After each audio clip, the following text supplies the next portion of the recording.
नमस्ते दोस्तों। तो पीछे आप देख रहे होंगे हम पढ़े पोटेंशियल एनर्जी के बारे में। पोटेंशियल एनर्जी होती क्या है कल हम जान लिए। मीन्स कंजर्वेशन होना चाहिए। कंजर्वेशन मीन्स कि स्टोर चीज़ होनी चाहिए। स्टोर जैसे हम बात करें, जब हमारा एनर्जी कम हो रहा था, जैसे हमारे ब्लॉक ऊपर फेंके तो उसकी एनर्जी जब कम हो रही थी तो दूसरे फॉर्म में स्टोर हो रही थी, है कि नहीं। जैसे मैंने आपको एग्जाम्पल भी दिया था। मान लीजिए वीट बाहर रखा है। वीट मीन्स गेहूँ। अगर हम उसे स्टोर करने बाद में काम यूज़ चाहिए, इसका पानी यूज़ करेंगे तो हम इसको स्टोर करते हैं, ठीक है नहीं। इससे अच्छा एग्जांपल लेके मैंने आपको बताया था पोटेंशियल एनर्जी होती क्या है। तो देखते हैं कि पोटेंशियल एनर्जी किन फोर्सेस के लिए लागू हो सकती है। हम बात करते हैं फोर्सेस की। तो फोर्सेस अभी तुमको पता नहीं, फोर्स तो बाकी चीज़ देखे थे कि फोर्सेस 4 टाइप्स के होते हैं, नेचर में इतने टाइप के नाम हैं। अब फोर्सेस की हम बात करेंगे कि वो कंजर्वेटिव है कि नॉन कंजर्वेटिव, किसी बेस पे कंजर्वेटिव या non conservative. Conservative force and non conservative force.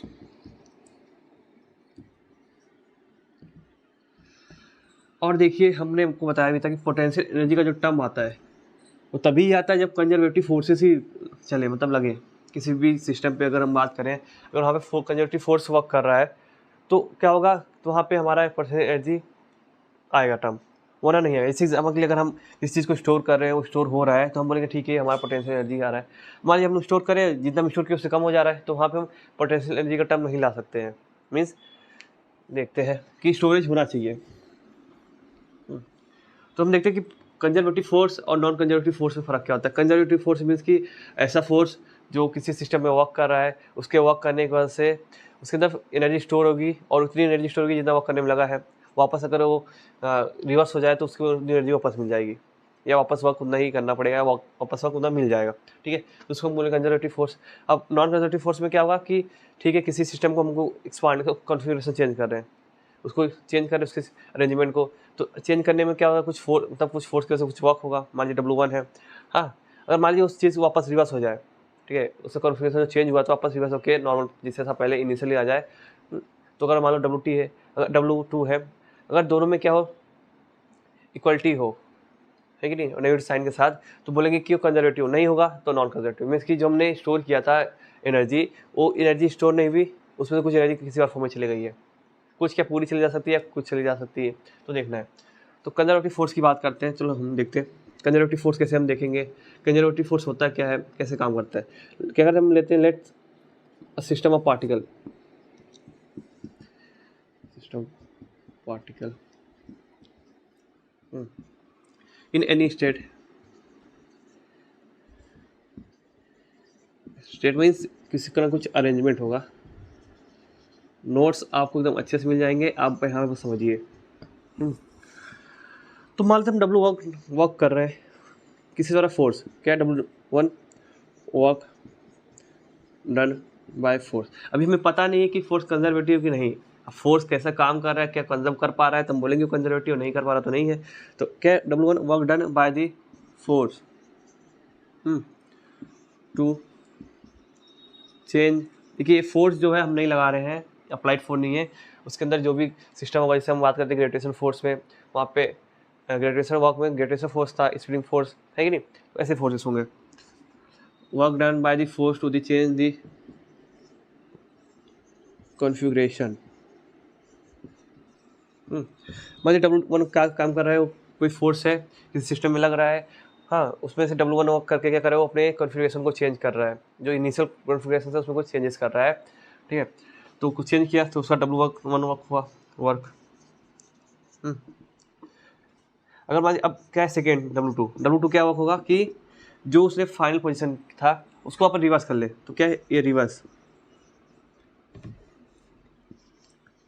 Work done by force in reverse manner to achieve initial state या अरेंजमेंट की हम जो बात करते हैं, ठीक है। तो वर्क वन क्या है, W1 क्या है, हमारा वर्क डन कर रहा है फोर्स के कॉन्फ़िगरेशन चेंज करने का। W2 क्या है, अगर हम कॉन्फ़िगरेशन जो चेंज हो गया अगर उसका रिवर्स प्रोसेस होकर वापस उसी नॉर्मल जो इनिशियल कॉन्फ़िगरेशन उसमें आ जाए तो W2 वर्क है।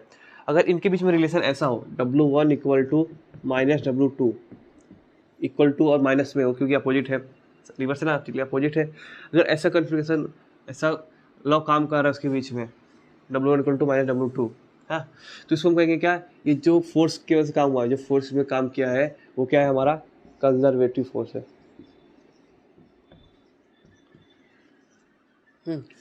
अगर W1 equal to minus W2 ना हो, ठीक है, तो हम बोलेंगे क्या है, नॉन कंजर्वेटिव फोर्स है। क्या ये नॉन कंजर्वेटिव फोर्स, क्योंकि जितना हमने सोचा, देखिए क्या है कि हमने स्टोर किया था, जैसे हमको अगर हमने वीट गेहूं को स्टोर कर रहे हैं, तो हमने W1 काम किया, मतलब W1 नंबर क्या किया, जो एनर्जी W1 एनर्जी स्टोर किया काम करके ना, वीट स्टोर किया समझिए, ठीक है।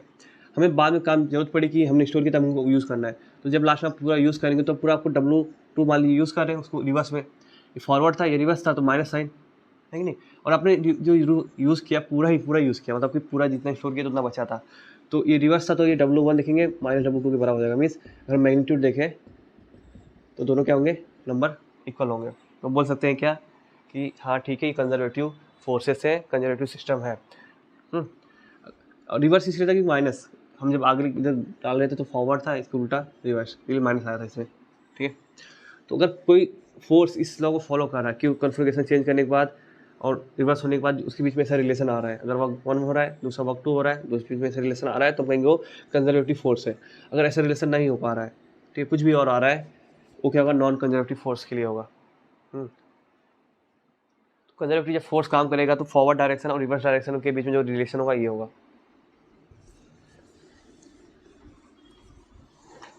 तो इस तरह से हम पता कर सकते हैं कोई चीज़ कंजर्वेटिव है कि नहीं।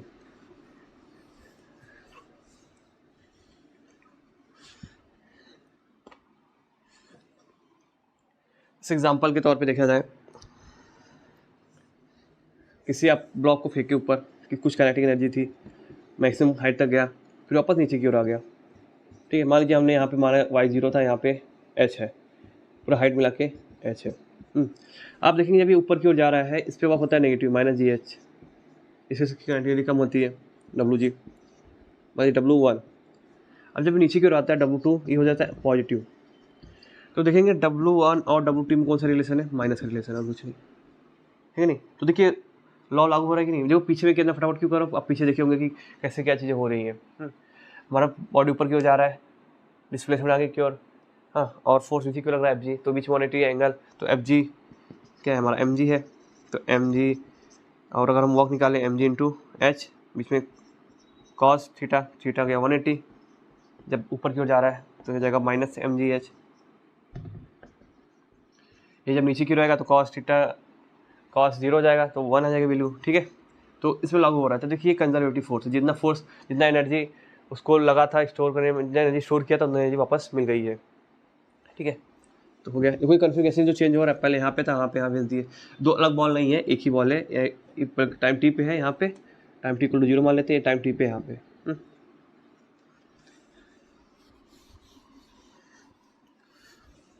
तो देखिए हमने देखा कि जो कंजर्वेटिव फोर्स कौन से होते हैं, जो हमने एग्जांपल देखा है, कंजर्वेटिव फोर्स, एक ग्रेविटेशनल फोर्स अभी हमने करके दिखाया, दूसरा स्प्रिंग फोर्स। देखिए अगर कंजर्वेटिव फोर्स है तभी पोटेंशियल एनर्जी की बात आती है, वरना पोटेंशियल एनर्जी की बात ही नहीं आएगी। पोटेंशियल एनर्जी मीन्स स्टोर करना है, जब कोई चीज़ कंजर्व होगा, मतलब स्टोर करने पर रखा रहेगा, मतलब जितना रखे उतना रहेगा, तभी तो बोलेंगे ना हाँ ठीक है पोटेंशियल एनर्जी है, कंजर्व है। अगर नहीं हुआ तो क्यों बोलेंगे उसको पोटेंशियल एनर्जी, इसीलिए तो जो कंजर्वेटिव फोर्स होगा उसके उससे जो भी एनर्जी आएगी, वर्क जो भी एनर्जी स्टोर होती है उसको हम कहेंगे पोटेंशियल एनर्जी। अगर वो नॉन कंजर्वेटिव हो तो हम पोटेंशियल एनर्जी का टर्म आएगा ही नहीं। ये दोनों हमारे क्या है, कंजर्वेटिव फोर्स है, तो इसीलिए क्या आता है हमारा ग्रेविटेशन पोटेंशियल एनर्जी आती है, टर्म आता है, नहीं आता। और हमेशा याद रखिएगा, जरूरी एकदम कंफर्म है। अभी एग्जांपल लिखेंगे जो नॉन कंजर्वेटिव फोर्स है। सही, हम स्प्रिंग फोर्स को हम इलास्टिक एनर्जी कहते हैं, उसका एनर्जी क्या जाता है, इलास्टिक पोटेंशियल एनर्जी।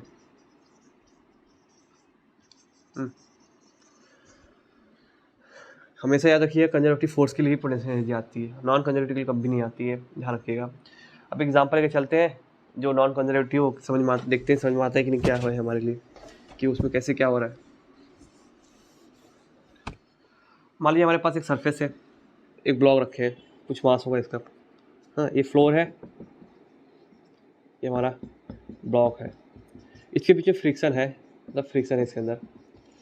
मान लीजिए ब्लॉक मैंने फेंका, तेज़ी से ऊपर आना स्टार्ट किया, मान लीजिए इसकी वेलोसिटी शुरुआत में कुछ थी, इसके बाद कुछ काइनेटिक एनर्जी थी। देखेंगे जैसे भी किसी भी ब्लॉक को आप ज़मीन पे छोड़े फ्लोर पे, कुछ टाइम बाद जाके वो रुक जाता है, कुछ टाइम जाके वहाँ पे स्टॉप हो जाता है, वेलोसिटी हो जाती है 0 मीटर पर सेकेंड, है कि नहीं। तो देखेंगे इसकी काइनेटिक एनर्जी चेंज हो रही है, चेंज इन काइनेटिक एनर्जी हो रहा है, तो काइनेटिक एनर्जी चेंज हो रहा है मीन्स वर्क होगा। अब वर्क कौन कर रहा है, यहाँ पे वर्क कौन कर रहा है, the work done bye frictional kinetic frictional force. हमारा ऑब्जेक्ट मूव कर रहा है तो इसके पीछे की ओर फोर्स लगेगा एफ के, जिसको बोलते हैं काइनेटिक फ्रिक्शन। तो इसको बोलते हैं काइनेटिक फ्रिक्शनल फोर्स की वजह से क्या हो रहा है, वर्क हो रहा है। वैसे तो इसलिए दीजिए क्योंकि इससे चेंज हो रही है ना, काइनेटिक एनर्जी कम हो गई है, देखिए चेंज हो रहा है तो कुछ ना कुछ वैल्यू आएगी, और ये नेगेटिव होगा क्योंकि इसकी वैल्यू क्या आ रही है, कम हो जा रही है। तो देखेंगे कुछ टाइम बाद जब यहाँ पे चले जाएगा ये, जब इसकी वेलोसिटी 0 हो जाएगी, तो ये कुछ फॉर्म में जो एनर्जी चेंज हुई है, जो वर्क किया गया है, ये वर्क करने के बाद देखेंगे ये सरफेस थोड़ा सा गर्म हो जाता है, थर्मल। तो ये जो एनर्जी चेंज होती है थोड़ा, ये हीट के फॉर्म में, मीन्स एनर्जी जो होता है ये निकलती है किसी फॉर्म में, निकलती है हीट एनर्जी के फॉर्म में। देखो हीट एनर्जी होती नहीं है, तो टेम्परेचर के बीच में जब डिफरेंस होता है तो जो एनर्जी ट्रांसफर करती है उसको हम हीट कहते हैं। तो इसके बीच में क्या होता है, एक थर्मल एनर्जी जनरेट होती है, उसको अच्छा बोले तो थर्मल एनर्जी जनरेट होती है। तो जो वर्क किया जा रहा है ये किस में जा रहा है, कन्वर्ट हो रहा है, कौन सी एनर्जी में हो जा रहा है, थर्मल एनर्जी, जो आपको छूने से आपको हीट महसूस होगी। ये थर्मल एनर्जी में जा रहा है क्योंकि आपको हीट हुआ।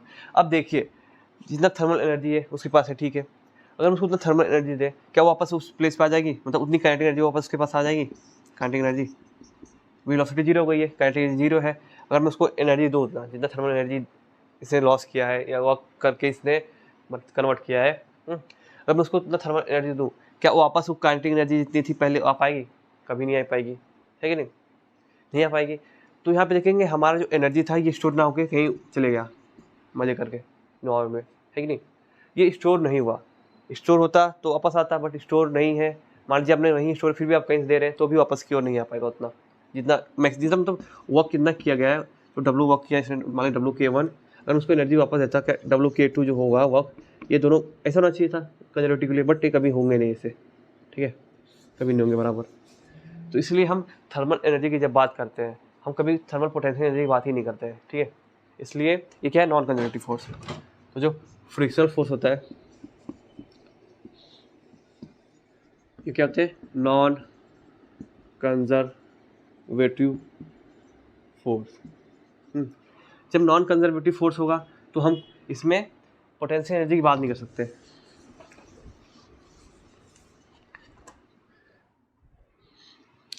तो क्या होता है कि जो यहाँ पर कौन सा कन्वर्ट हो रहा है, थर्मल एनर्जी। तो थर्मल एनर्जी जो है इसको हम थर्मल पोटेंशियल एनर्जी नहीं कहते हैं, थर्मल पोटेंशियल एनर्जी नहीं कहते हैं। क्यों, क्योंकि ये इसमें स्टोरेज हो ही नहीं रही है, और यहाँ पे पोटेंशियल एनर्जी का टर्म कभी नहीं आएगा, कभी आपने सुना भी नहीं होगा, ठीक है। तो इतना हो गया हमारे लिए।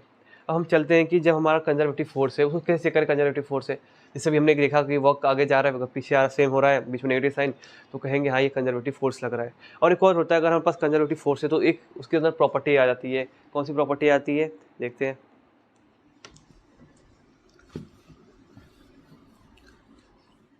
कंजर्वेटिव फोर्स से डील करना बहुत आसान होता है क्योंकि एक पैटर्न होता है उसका काम करने का। जो किसी की चीज़ का अगर पैटर्न हो उसको समझना आसान होता है, किसी चीज़ का कोई पैटर्न ना हो उसको समझना बहुत मुश्किल होता है। तो जो नॉन कंजर्वेटिव फोर्स है उसका कुछ मतलब पैटर्न नहीं समझ सकते अच्छे से, इसलिए उसको पढ़ना बहुत मुश्किल पड़ जाता है।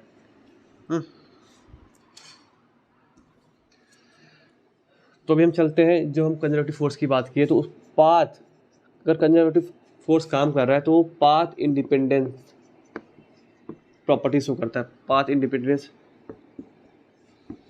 प्रॉपर्टी ऑफ कंजर्वेटिव फोर्स, ठीक है। मान लीजिए कोई एक सिस्टम है उसमें क्या वर्क हो रहा है, और सिस्टम में वर्क हो रहा है, जो वर्क किया जा रहा है ये कंजर्वेटिव फोर्स की वजह से हो रहा है। यहाँ पे आपने कंजर्वेटिव फोर्स मान के चला है, ठीक है, क्या हो रहा है, एक सिस्टम है, यहाँ पे वर्क हो रहा है, वर्क कौन कर रहा है, कंजर्वेटिव फोर्स कर रहा है, कोई कंजर्वेटिव फोर्स है, हम नहीं कर रहे, कोई कंजर्वेटिव फोर्स काम कर रहा है। ठीक है, तो देखेंगे कि जो हम सुनते हैं ना कि वर्क किधर हम चलते हैं, मान लीजिए मैं यहाँ था, फिर यहाँ गया, यहाँ से जाऊँगा तो एनर्जी लगेगी, जो भी खर्चा होगा तो एनर्जी लॉस होती है, अगर हम घूम के जाएंगे और कम हो जाती है, और करेंगे और कम हो जाती है।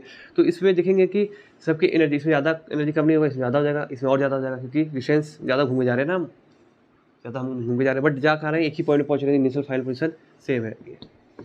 अब देखेंगे हमारे लिए एनर्जी ज़्यादा कम क्यों जा रही है, क्योंकि हम कंजर्वेटिव फोर्स का काम नहीं करते, हम करते हैं, हम पे जो फोर्स लगता है वो क्या होता है, फ्रिक्शनल फोर्स होता है, जो कि नॉन कंजर्वेटिव होता है, इसलिए वो पाथ पे डिपेंड करता है। बट अगर नॉन कंजर्वेटिव फोर्स लगे तो पाथ इंडिपेंडेंट, पाथ इंडिपेंडेंस का ये मतलब है कि मैं जी, ये हमारा इनिशियल पोजीशन है, ये फाइनल पोजीशन है, इनिशियल और फाइनल, मैं यहाँ से घूम के जाऊँ, मैं यहाँ से घूम के जाऊँ, मैं यहाँ से जाऊँ, मैं घूम फिर कहीं से भी जाऊँ, क्या होगा कि एक पाथ इंडिपेंडेंस है, ये हमेशा पाथ पे डिपेंड नहीं करेगा, ये हमेशा डिपेंड करेगा इनिशियल और फाइनल पोजीशन पे। आप यहाँ जाए, यहाँ जाए, यहाँ जाए, यहाँ जाए, कहीं से भी जाए, इनिशियल ये है, फाइनल ये है, तो क्या होगा कि आपका जो वर्क करेंगे, ये जो वर्क हुआ होगा सेम होगा सभी पाथ के लिए। अगर कंजर्वेटिव फोर्स लग रहा है तो पाथ इंडिपेंडेंस का मतलब ये है कि पाथ पे डिपेंड नहीं करता है, हाँ, पाथ से इंडिपेंडेंट है। तो एक इसको हम प्रूव करते हैं। मैं एक डायग्राम बनाऊँ, मान लीजिए हम इधर थे, यहाँ से इधर जा रहे हैं, कुछ है सिस्टम में, कुछ हो रहा है चेंजेस, हमें दिखा रहे पाथ डिपेंड नहीं कर रहा है। मान लीजिए हम एक साइड से यहाँ से गए और दूसरा यहाँ से गए, मान लीजिए 1 पॉइंट है सेकेंड, ठीक है, सेकेंड ये है, मान लीजिए बी पॉइंट है, पाथ 1 है, पाथ 2 है। तो अगर मैं यहाँ से आ जा रहा हूँ तो हमने क्या करा है, work done A to B by path 1। अब यहाँ से जब यहाँ जाएंगे तो work done A to B by path 2। तो हमें प्रूफ क्या करना है, प्रूफ हमें ये करना है कि पता है कि पाथ इंडिपेंडेंट होते हैं, तो वर्क डन कहाँ से जाए, यहाँ से जाए, वहाँ से जाए, क्या वहाँ सेम होना चाहिए। तो अब देखिए डायग्राम ये बनाया, आप चाहें तो और घुमा फिरा के बना सकते हैं, आपकी मर्जी। तो क्या प्रूफ करना है हमें कि work done by conservative force, ठीक है, कंजर्वेटिव फोर्स ही लग रहा है, work done by conservative force going A to B by path 1 equal to क्या होना चाहिए, work done by the conservative force going A to B by path 2 same होना चाहिए। ये हमें प्रूव करना है, ये होता है, हमें बस दिखाना है कि ऐसा होता क्यों है। कभी भी देखेंगे आप, जब मैथ्स या किसी भी चीज़ की बात करें, अगर उसमें बोल दिया कि आप शो करके दिखाइए, सो दैट, तो सो दैट मीन्स वो पक्का कंफर्म है, वो सही है, बस आपको करके दिखाना कि कैसे सही है। तो ये बात का ध्यान रखिए। तो चलिए इसे प्रूफ मारते हैं, प्रूफ करते हैं।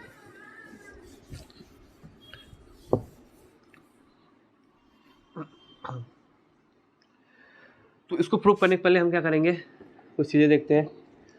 डायरेक्ट प्रूफ नहीं कर सकते, हम क्या करेंगे, इसमें 2 डायग्राम बनाएंगे, सेम ही चीज़ें हैं, ए बी मतलब इसी का 2 फिगर बना दिए हैं। एक तो जो हम फिगर बनाए थे पहले वाला, अब दिख नहीं रहा होगा एक, लेकिन फिर भी सेम है वो 1 2। अब दूसरा क्या किया देखिए, कि हम एक से इधर गए फिर वापस यहाँ आए, मान लीजिए पाथ ये पाथ 1 है, पाथ 2 ही था, बट ये उल्टा आ रहा है, अभी हम ऐसे जा रहे हैं। हाँ, तो वहाँ वर्क ए बी पाथ 1, ये वर्क ए बी पाथ 2, ये वर्क ए से बी की ओर जा रहे हैं पार्ट 1। अब देखिए यहाँ से बी से हमने एरो साइड लगाया, तो बी से हम ए की ओर है, तो work B to A by part 2। आपको मैं बताता हूँ conservative force, for conservative force work done by force in या going from initial position and ending also initial position।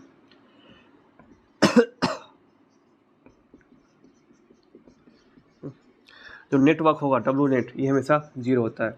Means अगर हम कंजर्वेटिव फोर्स की बात कर रहे हैं, तो अगर हमें किसी लूप में मान लीजिए मैं यहाँ से स्टार्ट किया, वापस से आ गया यहीं पे, तो जो वह हमारा वर्क डन होगा, वर्क नेट, ये हमेशा 0 होगा, हमेशा कंजर्वेटिव फोर्स के लिए। सबसे अच्छा एग्जांपल देखिए क्या है कि इसको समझिए। मान लीजिए किसी की बॉल को अपने ऊपर की ओर फेंका, ऊपर की ओर जब जाएगा, माइनस एम डी एच का काम हो रहा है ग्रेविटी की वजह से, जब ये नीचे की ओर उसी पोजीशन में वापस आएगा, उसी सेम पोजीशन पे जितनी वेलोसिटी थी, जितनी काइनेटिक एनर्जी थी, सेम पोजीशन जब आएगा, तो यहाँ पे क्या वर्क हो रहा है, एम डी एच। तो दोनों को मैं जोड़ ले, देखिए मान लीजिए W1 था, ये W2 था, W1 प्लस W2। देखिए ये यहाँ से स्टार्ट किया था, वहीं इसी पोजीशन में आएगा, मैं उसी ऊपर नहीं दिखा सकता, इसलिए फिर बाजू में दिखा दिया हूँ, ठीक है। ऐसा नहीं कि दूसरे जगह चले गया, हमारी दूसरी जगह के बीच चले गया तो उसी हाइट पे आ गया ना, बस हाइट से मतलब है क्या होगा, minus m d h plus m d h equal to 0। अब इससे पहले भी देखे थे हम लोग कंजर्वेटिव फोर्स के लिए क्या था, W1 equal to minus W2। अगर हम W नेट की बात करते हैं, अब देखिए क्या था, पहले गया फाइनल पोजीशन से वापस आ गया, तो अगर हम W नेट की बात करते तो क्या हो जाता है, W1 प्लस W2। अगर हम W1 की वैल्यू पुट कर देते हैं यहाँ से, तो minus W2 plus W2 equal to 0 हो जाता है। मीन्स किसी भी लूप में वर्क डन किया जा रहा है अगर कंजर्वेटिव फोर्स से, वो हमेशा क्या होगा, 0 होगा, नेट वर्क डन 0 होगा फॉर कंजर्वेटिव फोर्स के लिए। तो ये हमेशा याद रखना है, इसी का हम यूज़ करके सॉल्व करेंगे इसको, ठीक है। तो मीन्स अगर मान लीजिए कोई बहुत सारे लूप्स है, हमने चेक किया हर लूप मतलब एक फोर्स से लग रहा है किसी सिस्टम पे, और उसके अगर हम लूप में वर्क डन निकालें और उसकी वैल्यू हमेशा क्या आ रही है, 0 आ रही है, तो हम मान जाएंगे कि वो क्या है, कंजर्वेटिव फोर्स कैसे वर्क हो रहा है। नहीं हो रही है तो नहीं होगा, ठीक है नहीं। तो इसी का हम प्रॉपर्टी का यूज़ करके यहाँ पे सॉल्व करेंगे।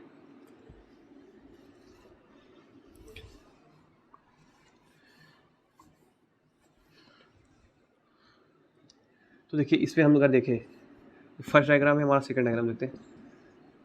तो अगर हम फ्रॉम सेकंड डायग्राम की बात करें, फ्रॉम सेकंड, तो देखेंगे ये हमारा फोर्स, ये जो हमारा फोर्स लग रहा है कंजर्वेटिव फोर्स, ए से बी की ओर गया, बी से फिर ए की ओर आ गया, तो देखेंगे क्या है पूरा नेटवर्क होगा कितने ना 0 होगा डब्ल्यू नेट, क्योंकि वो इनिशियल पोजीशन पे वापस आ गया और यहाँ पे कंजर्वेटिव फोर्स लग रही है। देखिए हम क्या कर रहे हैं कि हम मान के चले कंजर्वेटिव फोर्स से, तो लास्ट में प्रूफ क्या आएगा, ठीक है। तो अगर उल्ट ऐसा, अगर जैसे हम लोग मान के चले कि कंजर्वेटिव फोर्स है, तो लास्ट में क्या आएगा, डब्ल्यू ए बी से 1 पास से जाए, डब्ल्यू ए और बी की ओर सेकेंड पार्ट से जाए, इक्वल होगा। तो मान के चलेंगे ये है तो ये आएगा, तो प्रूफ हो जाएगा। अगर कहीं पे ऐसा दिया है तो हम इसको भी बोल सकते हैं वाइस वर्सा, है कि नहीं। तो इसलिए करके चल रहे हैं। तो फ्रॉम सेकेंड फिगर से देखिए,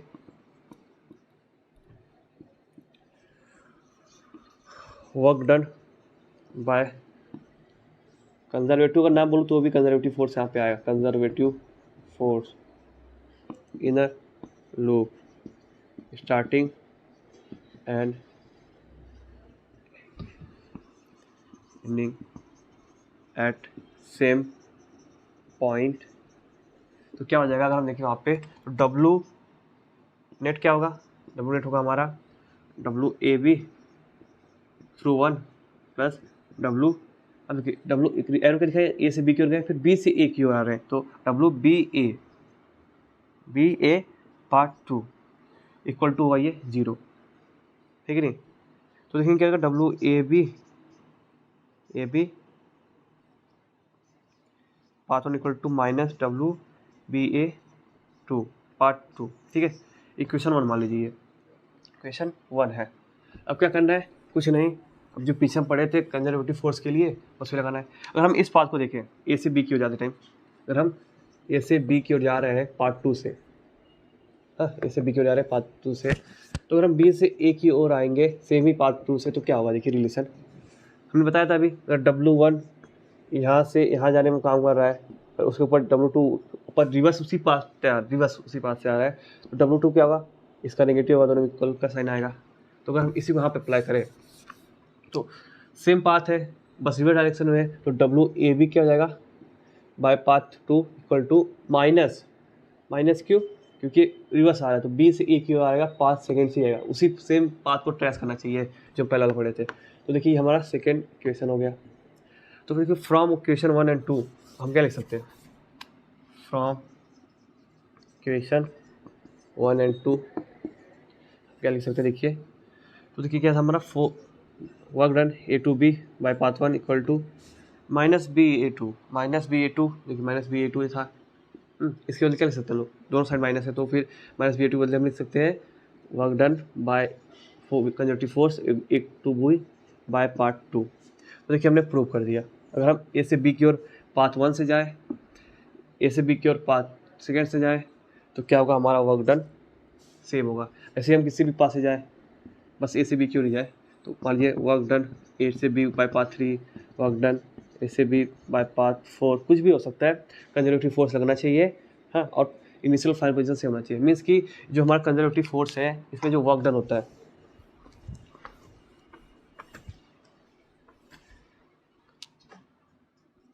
for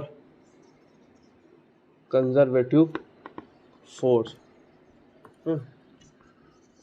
work done is depend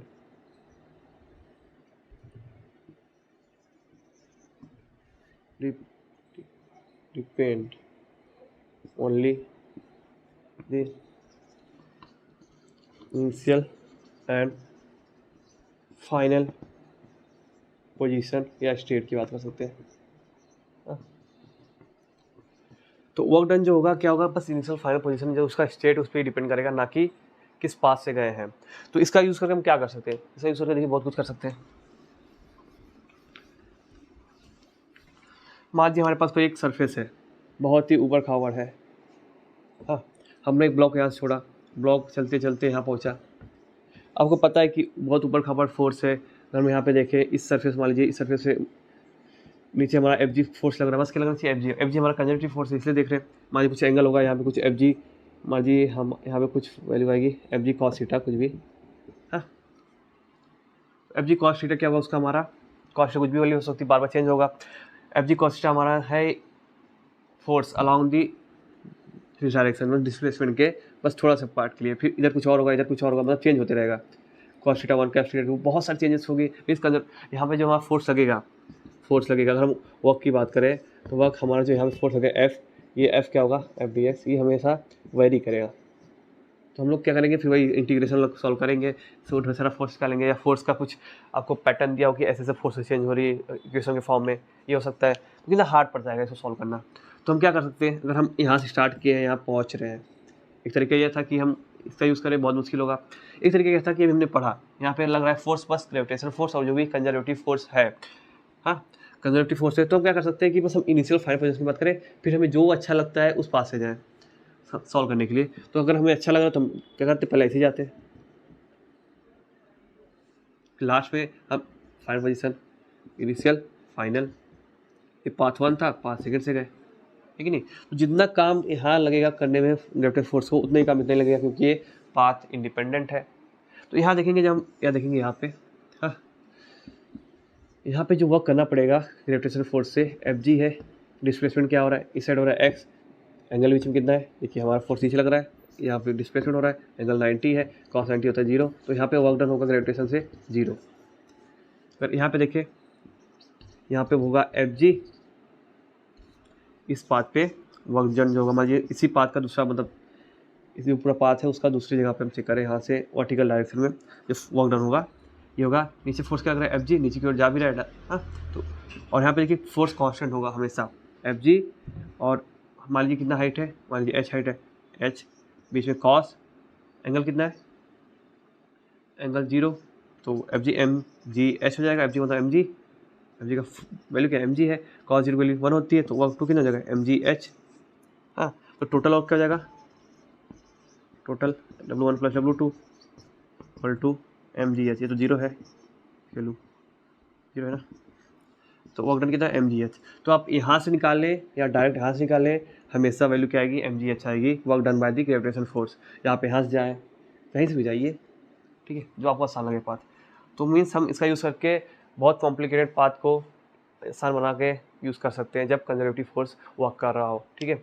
तो इतना आपको समझ में आ गया होगा। अब हम क्या करते हैं, आगे की ओर चलते हैं, नए टॉपिक की ओर। मीन्स नया टॉपिक क्या है हमारा, आगे हम देखेंगे कि conservation of the mechanical energy, हाँ, और ग्रेविटेशन पोटेंशियल एनर्जी कैसे लिखा जाता है। हमने जाना कि ग्रेविटेशन पोटेंशियल होती है, इलेक्ट्रिक पोटेंशियल एनर्जी होती है, बट कैसे लिखते हैं, मतलब उसका एक्सप्रेशन कैसे दिखता है फॉर्मूले के फॉर्म में, उसको हम सॉल्व करेंगे, वैल्यू पुट करके सॉल्व कर लेंगे, काम हो जाएगा। W equal to delta V delta U changing potential energy equal to minus W होता है, रख देंगे, आंसर आ जाएगा आपको। ठीक है, तो बस आज ले दें, बाय बाय।